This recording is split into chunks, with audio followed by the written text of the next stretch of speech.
What's good? It's Woog. Please like the video, subscribe to the channel if you were into the fight talk. It looks like Shakur Stevenson versus Oscar Valdez is going to take place on April 30th at the MGM in Las Vegas.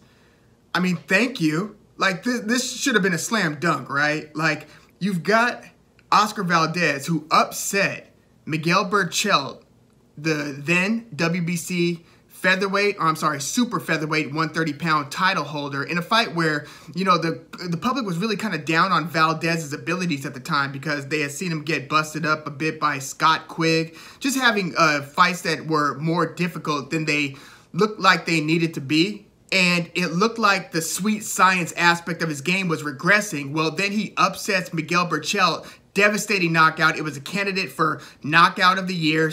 On some people's lists, it was the knockout of the year, and it was one of the biggest upsets of the year in terms of the narratives going in. So Oscar Valdez became the WBC champion. Then you've got Shakur Stevenson, who just has a sensational performance against Jamel Herring, stopping him in the 10th round, where, I mean, there were points of that fight, especially early, where Jamel Herring looked like he was surrounded by Shakur Stevenson. Just the way that Stevenson was mastering the angles, just getting his clean combinations off. Shakur Stevenson's a southpaw.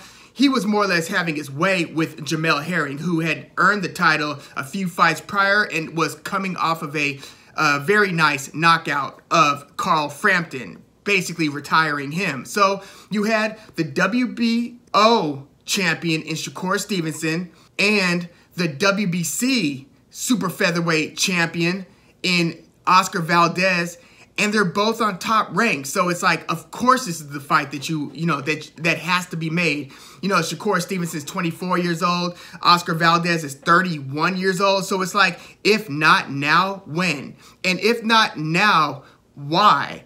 And, you know, the fact that these guys are both on top rank, fight on ESPN, are promoted by Bob Arum, Todd DeBuff, the fact that they were about to change course and to make Oscar Valdez versus 126-pounder, a belt holder at featherweight, Emmanuel Navarrete, one of my favorite fighters at featherweight. I really want to see, you know, if Gary Russell would have beaten Mark Magsayo, I would have loved to see Russell versus Navarrete. But they were going to change course, and instead of making the obvious title unification match between Shakur Stevenson and Oscar Valdez, both undefeated fighters, both champions, and then to consider making Oscar Valdez versus somebody who's not even in the division. Like, if they couldn't get this one together, Stevenson versus Valdez, that really tells you that we might be in for a disappointing 2022 if we think we're going to get the fights that we want. Well, they eventually made this fight between Shakur Stevenson and Oscar Valdez, and I'm very, very happy about that. Now, my first thoughts on Stevenson versus Valdez, or Valdez versus Stevenson, however it is to be billed. You know, Shakur Stevenson is obviously the hot prospect slash contender, now champion name, super young Olympian, pretty much was highly touted. I mean, he was being recruited by Floyd Mayweather, ended up going to top rank. He's close with Terrence Crawford, was managed earlier by Andre Ward, and I believe is still managed by Jay Prince, the rap slash boxing mogul and author Jay Prince. But Shakur Stevenson is up against what I believe is his toughest task in Oscar Valdez. But, you know, just my gut instincts tells me that Stevenson might have a kind of a legacy establishing performance against Oscar Valdez. And, you know, they say styles make fights, and I know that, you know, the Oscar Valdez that got busted up by Scott Quigg has now been under the tutelage of Canelo's trainer, Eddie Reynoso. So I know that he's getting the right schooling. The question is, how much has he improved, and how consistent is are his improvements? Like, if things start to unravel a little bit, does he resort to his old ways and kind of, you know, throw the game plan out of the window? I know that he'll keep on coming back to his corner, and so Reynoso will keep on reminding him to kind of adhere to the best practices of the sweet science, so to speak. But I just see the way that Stevenson controls range and is able to touch and not get touched. His defense, his movement, his angles, and you know, a lot of these tendencies kind of led to some boring, quote unquote, fights for Stevenson a little earlier in his career. I mean, not much earlier in his career. I mean, basically a lot of the fights just prior to the Jamel Herring fight were seen as pretty underwhelming against Toka Khan Clary and Jeremiah Nakathila. Now, I will say this. Out of all the guys that he's fought, Nakathila might have the singular hardest punch. His right hand is nasty, and he's not afraid to deploy it. But, you know, Oscar Valdez is such a game fighter, and he's undefeated for a reason. Like, he held the same featherweight, one division below, the WBO featherweight belt.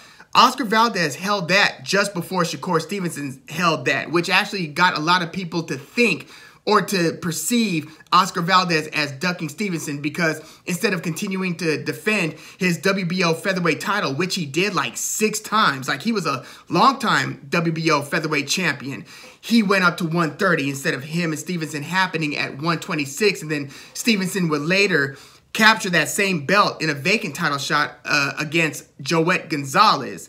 So since going to 130, Oscar Valdez has beaten Adam Lopez, Jason Velez, Miguel Burchell, and then most recently Robson Conceição in a fight where Oscar Valdez, you know, tested positive for PEDs multiple times going into that fight. You know, a lot of people, majority of the people, including myself, feel like that fight shouldn't have even gotten forward. Felt like, you know, he should have probably been stripped of his title, suspended, something.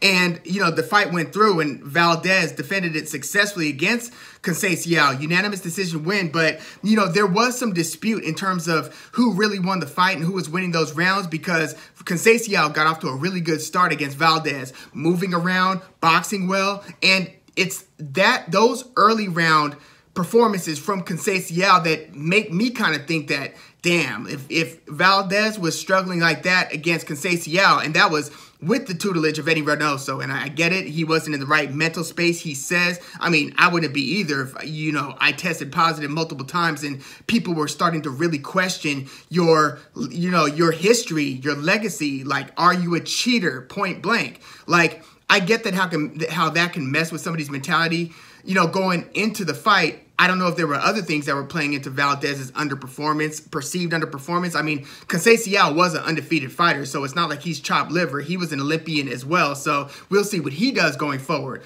But Valdez had some difficulty with Conceição. Obviously had difficulty several fights ago in 2018 against Scott Quigg. So I'm thinking if that's how Valdez is handling those fights, well, I'll say that Shakur Stevenson is different from Conceição, but he's a lot closer to Conceição than he is to Miguel Burchell.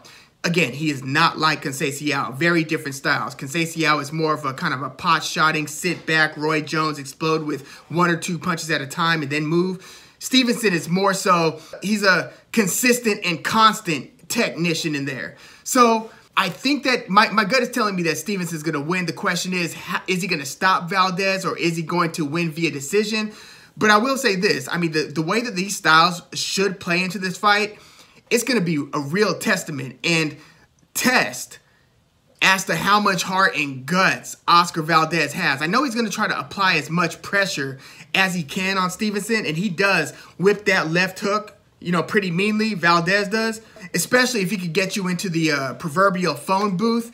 But, you know, one thing that I was a little misled on, or at least my eyes must have been messing with me, is that given their reputations, you would think that Stevenson probably has like a couple inches minimum and probably a few inches in reach against Valdez, who's kind of perceived as a shorter fighter with, you know, arms that certainly aren't considerably long. But Stevenson only has a 1-inch height advantage on Oscar Valdez and has only a 2-inch reach advantage. So I'm going to take a closer look at this fight. And, you know, as we near the fight date, I'll do a proper full fight preview. I just wanted to give some early thoughts, but I am super glad that this fight got made. I do think that the style, you know, might be perceived as tailor-made for Stevenson, although there is something to be said about the certain types of fighters who will keep their foot on the gas and will not be discouraged by difficult early rounds. So we'll see how Oscar Valdez navigates those waters and how difficult he could then make it for Shakur Stevenson.